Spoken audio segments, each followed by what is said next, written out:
الحمد لله وكفى والصلاة والسلام على عباده الذين اصطفى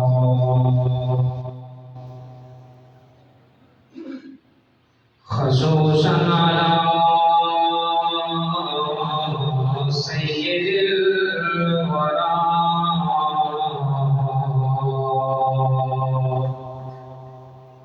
صاحب قاب قوسين أو أدنى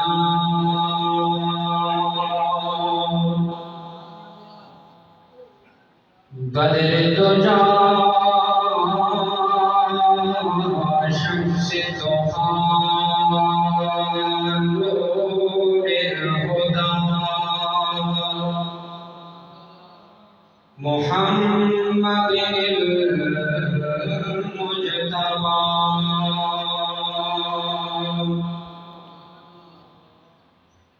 الذي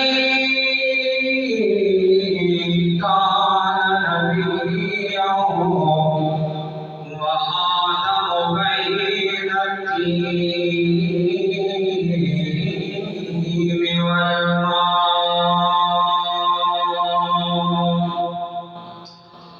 وعلى آله وأصحابه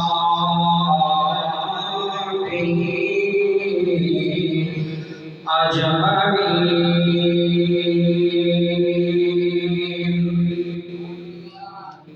أما بعد فأعوذ بالله من الشيطان الرجيم. بسم الله الرحمن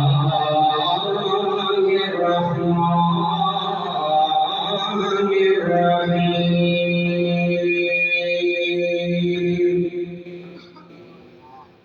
إن الصلاة تنهى عن الفحشاء والمنكر. آمنت بالله صدق الله العظيم. قال رسول الله صلى الله عليه وآله وسلم خيركم من تعلم القرآن وعلمه أو كما قال عليه الصلاة والسلام. إن الله وملائكته يصلون على النبي يا أيها الذين آمنوا صلوا عليه وسلموا تسليما. الصلاة والسلام عليك يا سيدي يا رسول الله وعلى آلك وأصحابك يا سيدي يا رحمة للعالمين.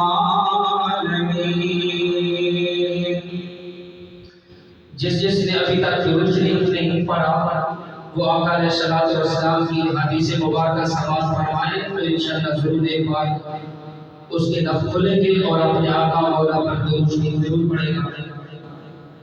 آقا علیہ الصلوۃ والسلام نے ارشاد فرمایا کہ قیامت کا دن میرے نزدیک سب سے زیادہ وہ شخص میرے نزدیک ہوگا کہ جس نے دنیا میں سب سے زیادہ میری ذات پر درود شریف پڑھا ہوگا.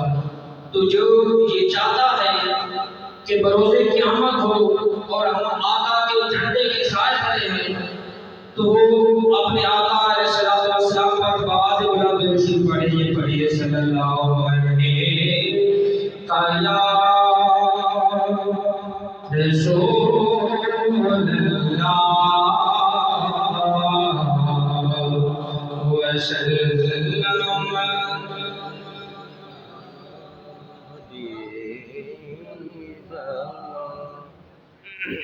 تو شاہ ہوگا تو جانے جانا، تو شاہ ہوگا تو جانے جانا، اے چہرہ ملک تاب تیرا، نبر سکی ہے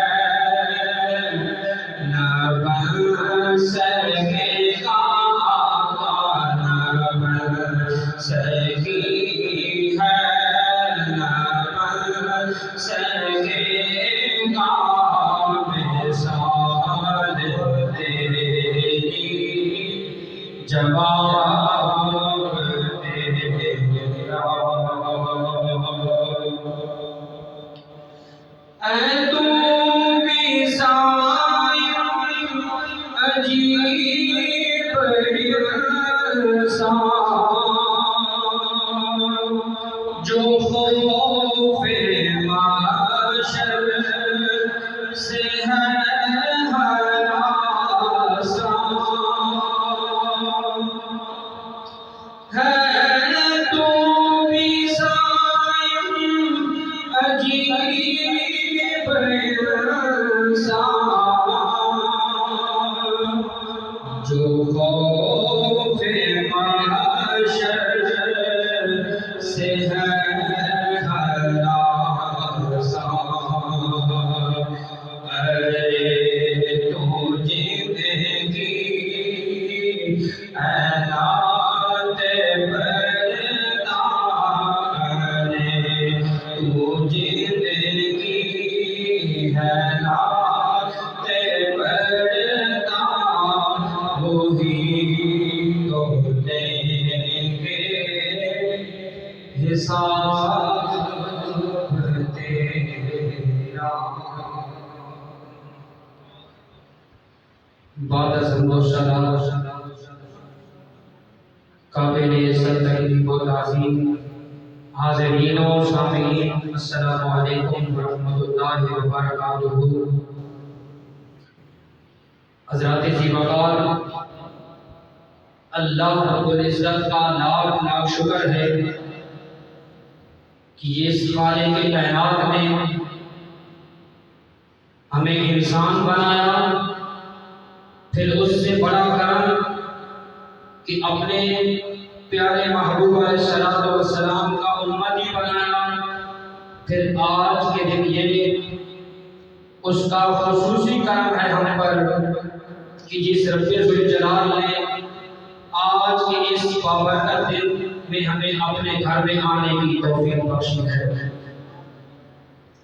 دعا ہے خالق کائنات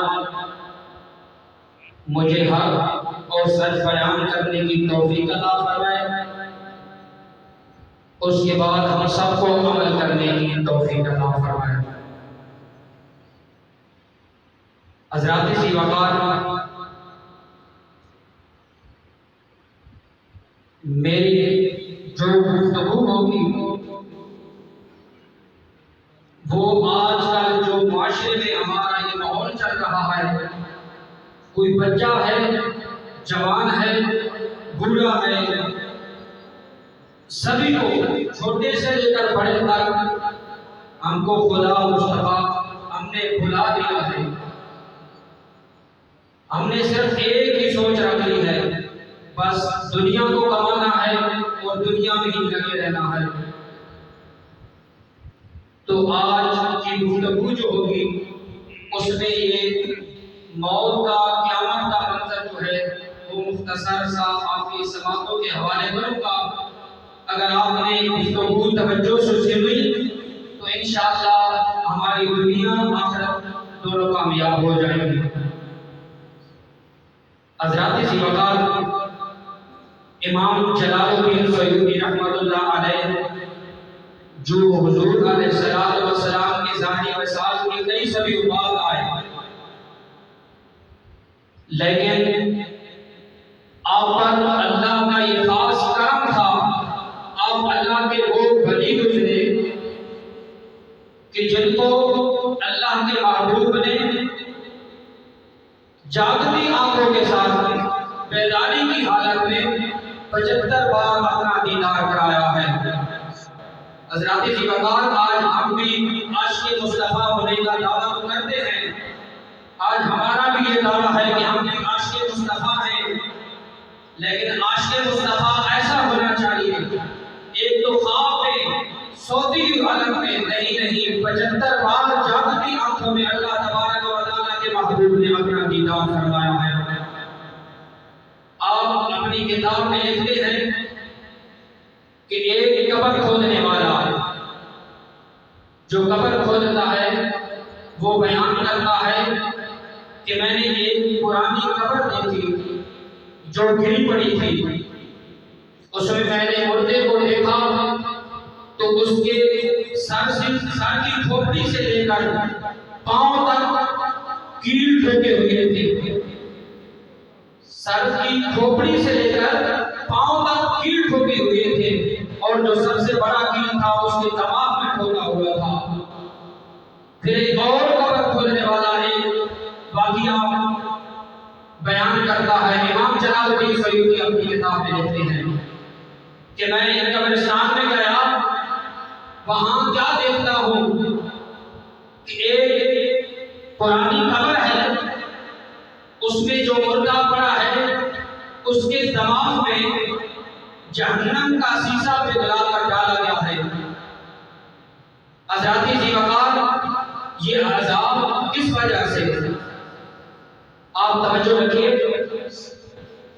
امام الانبیاء صلی اللہ علیہ وآلہ وسلم نے فرمایا کہ جو شخص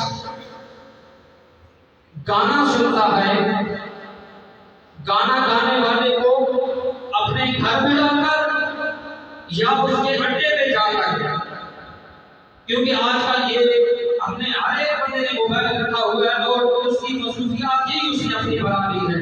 جب بھی فری ہوا بستر پہ جب تک اس کی آنکھ لگی بلکہ گانا سنتے سنتے ہی اکثر سو جاتے ہیں. اللہ ماشاءاللہ جو گانا سنتے ہیں، گانے والے کو اپنے گھر پہ بلا کر یا اس کے اڈے پہ جا کر یا اس کو شادی میں بلا کر یا اس کی ویڈیو سی ڈی منگوا کر یا اپنے موبائل میں اس کی آڈیو لا کر، گناہ تو گانا سننا ہے چاہے جیسے بھی سنے. امام الانبیاء صلی اللہ علیہ وآلہ وسلم نے فرمایا کہ جو بندہ گانا سنتا ہے قیامت کے دن جہنم کی آگ میں سیسا پگھلا کر اس کے کانوں میں ٹھوک دیا جائے گا، یہ اس کا عذاب ہے. آج اگر کان کو تھوڑا سا درد بھی لگ جائے تو ہمیں کتنی تکلیف ہوتی ہے. بروز قیامت جہنم کی آگ میں سیسا پگھلا کر اس کے کانوں میں ٹھوک دیا جائے گا.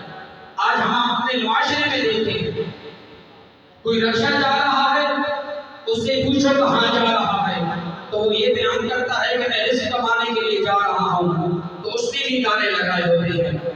کوئی سزوکی والا جا رہا ہے تو پوچھو کدھر جا رہا ہے، وہ یہی کہتا ہے کہ بچوں کے لیے رزق کمانے جا رہا ہوں، اس نے بھی گانے لگائے ہوئے ہیں.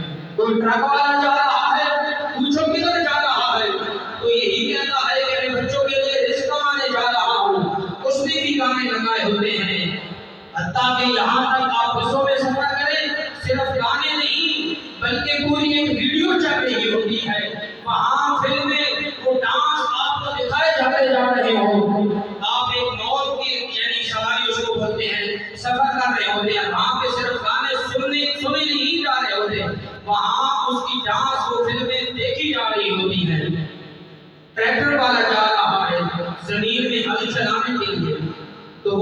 کامیں چلا کے جا رہا ہوتا ہے، جس زمین سے اس نے رزق لینا ہوتا ہے تو وہ بھی کامیں چلا کے جا رہا ہوتا ہے۔ حضرات ذی وقار کچھ یہ بوڑھے حضرات بیٹھے ہیں، ان کو پتہ ہوگا کہ پہلے جو لوگ ہوتے تھے لکڑی کا ہل چلایا کرتے تھے، جب وہ جس دن انہوں نے ہل چلانے کے لیے جانا ہوتا تھا تو وہ صبح وضو کرتے، اللہ کے حضور سجدہ ریز ہوتے، نماز ادا کرتے، صلاۃ و سلام پڑھتے، آقا علیہ الصلوۃ والسلام پر درود شریف کا نذرانہ پیش کرتے، گھروں سے نکلتے، جب اپنی زمین میں پہنچتے ہل چلاتے، کوئی سورہ یاسین پڑھ رہا ہوگا، کوئی سورہ رحمان پڑھ رہا ہوگا، کوئی سورہ واقعہ پڑھ رہا ہوگا، جب وہ ہل چلاتا وہ وہ بیج اپنی زمین میں بوتا، ہل چلاتا، درود شریف پڑھتا، ہر دانے میں اللہ کی رحمت اتر رہی ہوتی۔ لیکن آج اس کے الٹ ہو گیا ہے، زمیندار کے پاس جب پیسے آئے انہوں نے ٹریکٹر خریدے، جب آج ٹریکٹر والا ہل چلانے کے لیے نکلتا ہے تو وہ جب زمین میں پہنچتا ہے ہل چلاتا ہے، جس زمین سے اس نے رزق لینا ہے تو وہ کیا کرتا ہے کہ ادھر سے رزق اگا رہا ہے، زمین میں ہل چلا رہا ہے، ادھر سے دانے بھی چل رہے، ہر دانے میں اللہ اور اس کے محبوب کی لعنت اتر رہی ہے۔ حضرات ذی وقار ایسی اناج کھانے والی قوم جس کو ڈانسر تو بن سکتی ہے، میرے محبوب کی کبھی عاشق نہیں بن سکتے، وہ کبھی قرآن خوان نہیں بن سکتے، وہ کبھی نمازی نہیں بن سکتے، ان کی آنکھوں میں شریعت والا حیا کبھی نہیں آ سکتا۔ حضرات ذی وقار آج ہم نے وہی کام کر لیا ہے، ہم نے وہی عمل شروع کر دیا ہے جسے حضور علیہ الصلوۃ والسلام منع کر کے گئے ہیں۔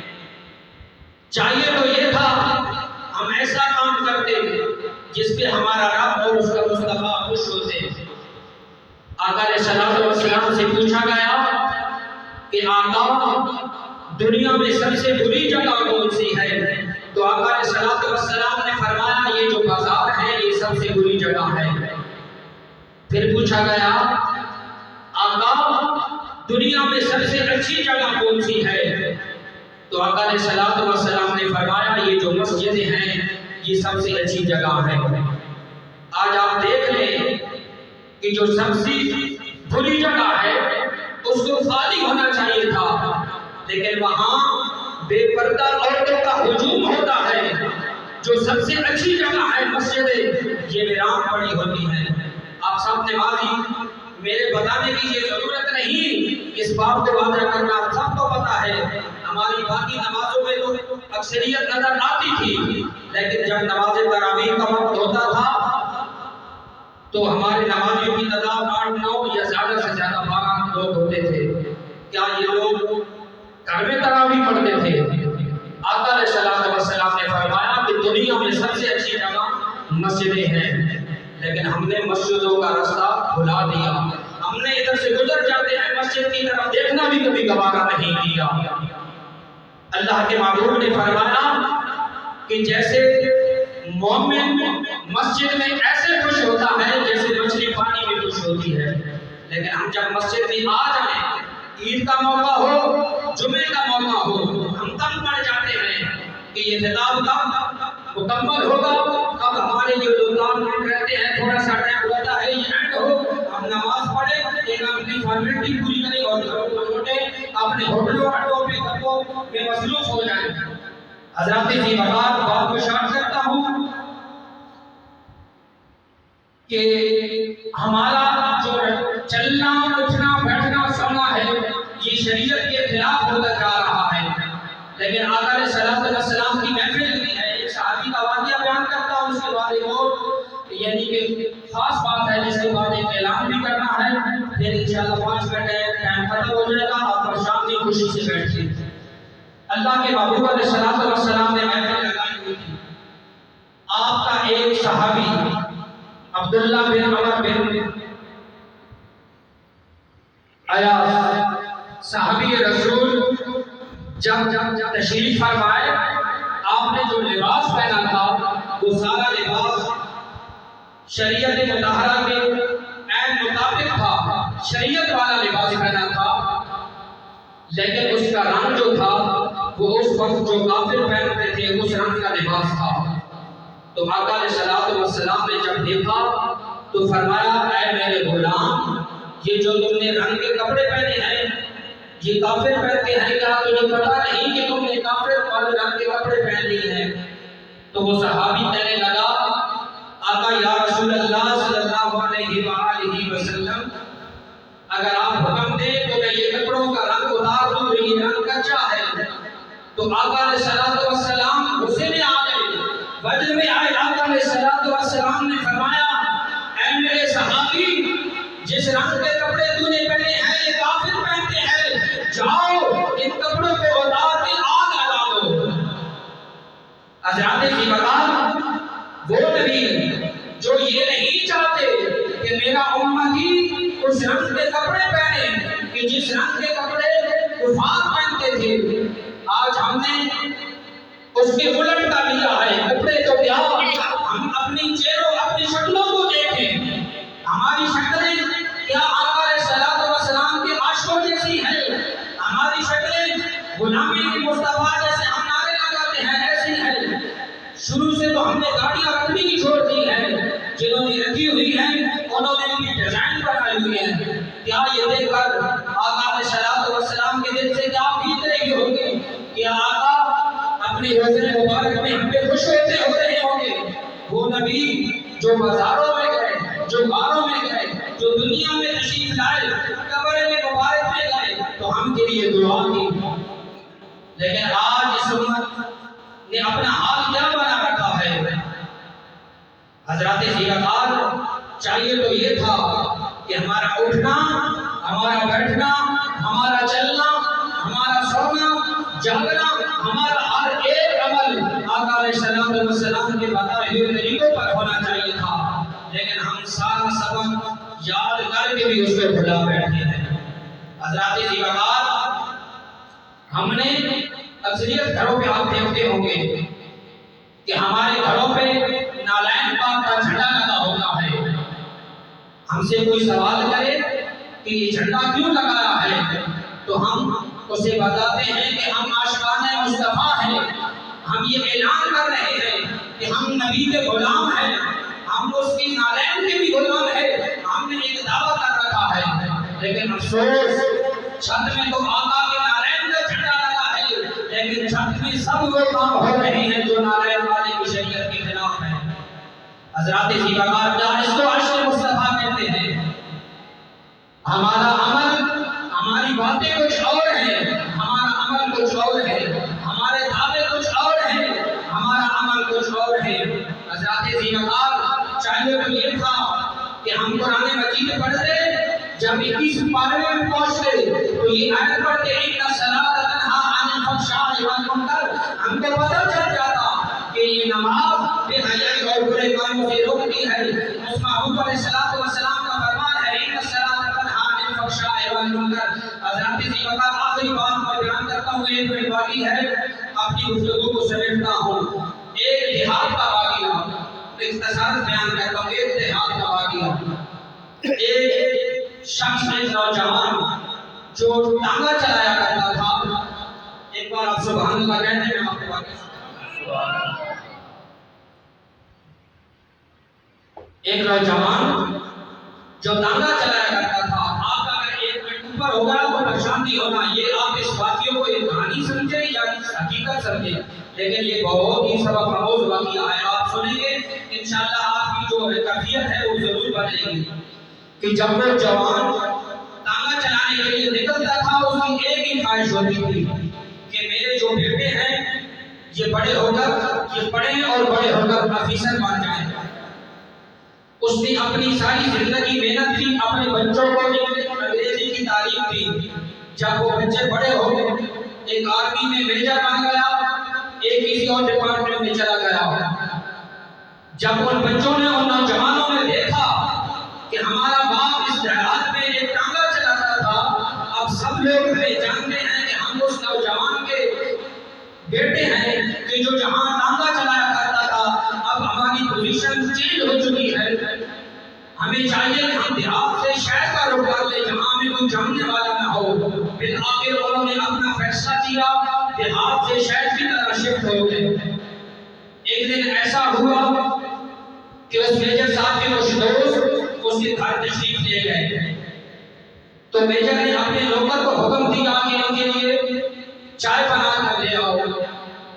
تو جب اس بوڑھے باپ کو پتہ چلا کہ میرے میجر بیٹے کے دوست آئے ہوئے ہیں، تو بوڑھے لوگ تھے نا، پہلے لوگ جو سچے لوگ ہوتے تھے وہ اپنے بیٹوں کے دوستوں کو بھی اپنے بیٹوں جیسی اہمیت دیتے تھے۔ تو اس نے جب دیکھا کہ میرے بیٹے کے دوست میرے بیٹے آئے ہیں، اس نے نوکر سے وہ ٹرے لے لی، بس آخری بیان کر رہا ہوں۔ تو اس نے جب ٹرے لی اور نیچے جب سینے میں پہنچا تو ایک افیسر بولا میجر سے کہ یہ بابا کون ہے؟ تو میجر نے جب دیکھا کہ میں اب اس کو کیا جواب دوں کہ یہ کالے رنگ والا جو بابا ہے یہ میرا باپ ہے، اس وقت نے کہا یہ جو بابا ہے یہ میرا نوکر ہے۔ جب بابا نے یہ بات سنی وہ تڑپ اٹھا اور زمین پہ گر گیا۔ اس نے کہا اے بابا یہ تیری وجہ نہیں، یہ تیرا قصور نہیں، یہ قصور میرا ہے۔ اگر میں نے تجھے محمد عربی کا دین سکھایا ہوتا، اگر میں نے تجھے قرآن کی شریعت بتائی ہوتی، آج تو یہ نہ کہتا کہ یہ بابا میرا نوکر ہے، بلکہ تو یوں کہتا یہ وہ بزرگ ہے جس کی چہرے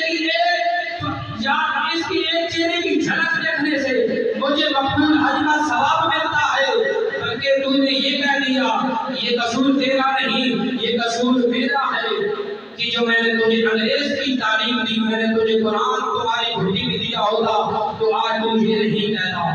حضرات ذی وقار، آپ آباد کے لیے بھی یہ سبق آموز بات ہے کہ آپ اپنے بچوں کو دنیاوی تعلیم ضرور دلوائیں، سب سے پہلے قرآن مجید کی تعلیم اور اس کے بعد ضروریات دین جو ہے وہ ضرور سکھائیں۔ پھر اس کے بعد آپ کا بیٹا ڈاکٹر بن جائے، انجینئر بن جائے، جو مرضی بن جائے، جب وہ ڈاکٹر انجینئر کی کرسی پہ بیٹھا ہوگا، ڈاکٹر انجینئر بعد میں نظر آئے گا، آقا کا غلام پہلے نظر آئے گا۔ تو جیسے کہ آپ کو پتہ ہے کہ آپ کی اس مسجد میں حفظ اور ناظرہ کی کلاس باقاعدہ طور پہ چل رہی ہے، میرے آنے کے تقریباً 1-2 مہینے کے بعد سے شروع ہوئی ہے۔ اس والے دن ہم نے اعلان کیا تھا، اگر اس میں کچھ لوگ نہیں تھے، کسی کو نہیں پتا تھا، تو سماج سے انشاءاللہ دوبارہ کلاس شروع ہوگی۔ آپ بھی اپنے بچوں کو اس مسجد میں بھیج کر آقا علیہ الصلوۃ والسلام کی شریعت پڑھائیں، تاکہ کل آپ نے بھی وہ وقت دیکھنا نہ پڑے کہ آپ کا بیٹا بھی یہ کہے دے کہ یہ جو بزرگ ہے یہ میرا نوکر ہے۔ دعائے خالق کائنات میرے یہ ٹوٹے پھوٹے الفاظ اپنی بارگاہ الہی عزت میں قبول فرمائے اور اس کے بعد ہم سب کو عمل کرنے کی توفیق عطا فرمائے۔ حضرات ذی وقار، نماز کا طریقہ سماعت فرمائیں، کیونکہ اس سال کے بعد نماز آتی ہے تو